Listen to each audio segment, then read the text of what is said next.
Coming up on tonight's Life and Times, an outsider's view of election 2004. While voters were watching returns, these people were watching the voters. Did democracy hold up? Plus, Jane Goodall on the difference between humans and animals and why she believes there is still reason to hope. And his collection puts most film archives to shame, but can he find a way to save it before it's too late? It's all coming up next on tonight's Life and Times. The man you're about to meet raises the term movie buff to a whole new level. He has amassed a collection of more than 6,000 films, and he's found them everywhere, from basements to attics and even chicken coops. As Tony Guignard tells us, his big challenge now is what to do with his amazing film collection. I became a film buff and to some degree, a film historian and archivist, and I just plain and simply love films. On any given day, Murray Glass can be found surrounded by films, sandwiched between ceiling-to-floor shelves housing reel after reel of 16-millimeter films valued at $1.25 million. I have a library which goes back to before the turn of the last century, films which were made as early as the very earliest ones in the 1890s, and on through the silent era and the early sound era, and up to and including films which were made for television.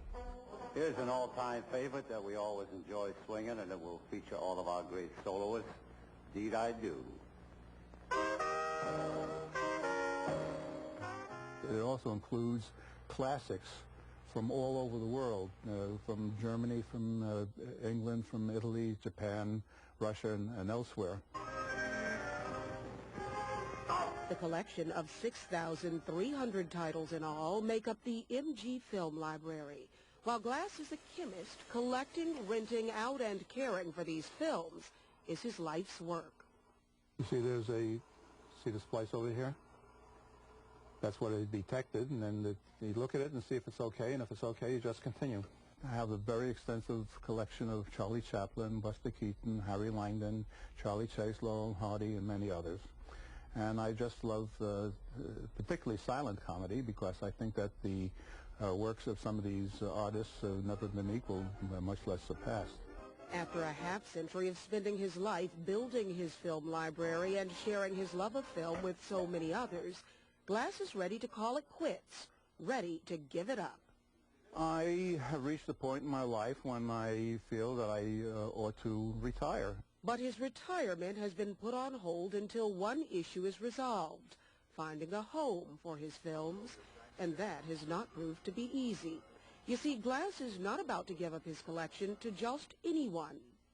I have a list of universities who have told me in no uncertain terms that they would love to have the collection for a teaching tool. And unfortunately, each one of them pleads poverty and would be very happy if somebody could be found who would be an angel who would buy the collection and donate it to their facility. So he's on the hunt, quietly trying to find the perfect buyer.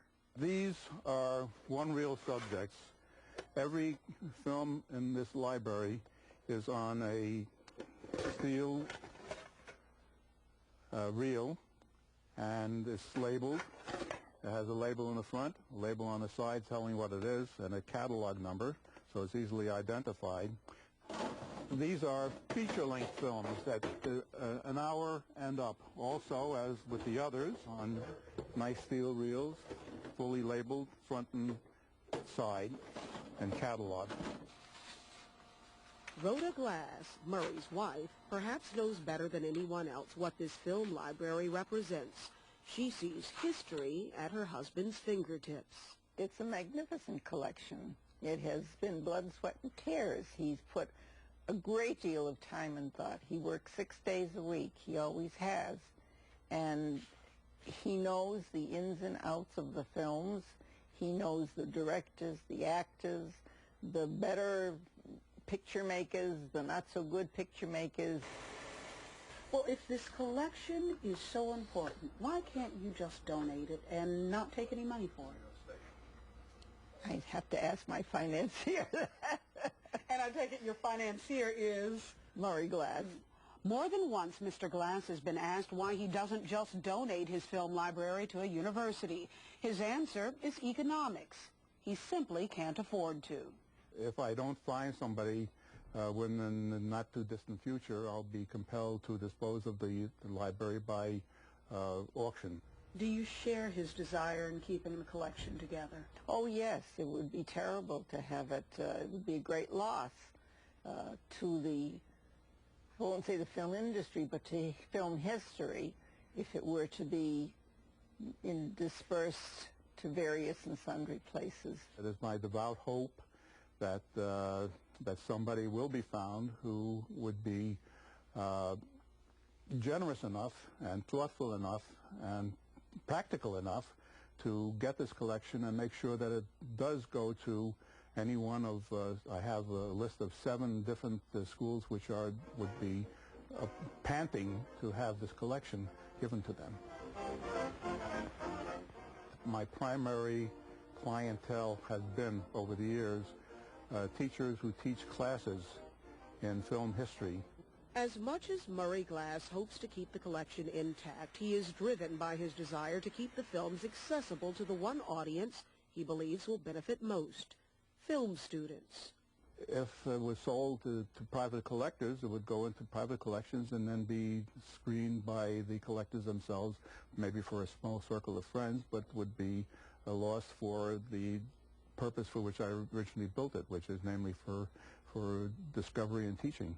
It was in a film history class at City College, New York, that Glass was inspired by his teacher, avant-garde filmmaker Hans Richter. As any film history class would be, eventually we got to the subject of Charlie Chaplin.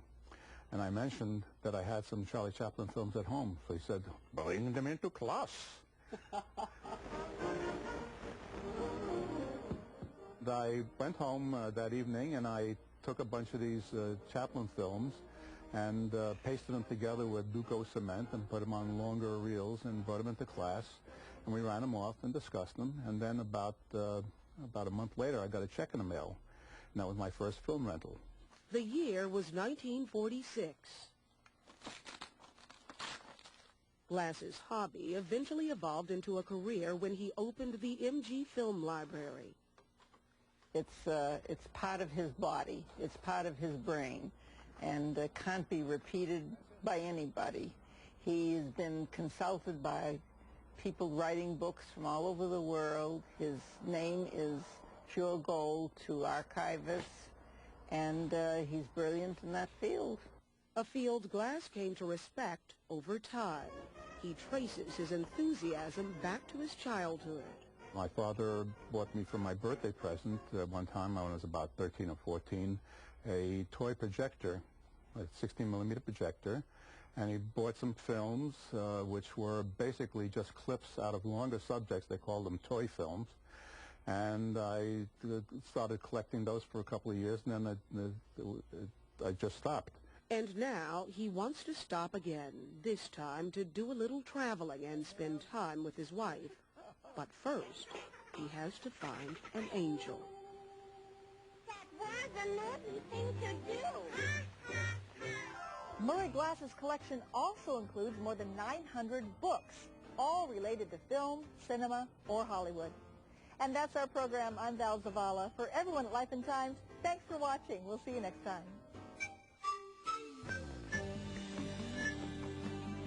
Life and Times is made possible through the generous support of the L. Cape Whittier Foundation, dedicated to improving the quality of life by supporting innovative endeavors in the fields of medicine, health, science, and education.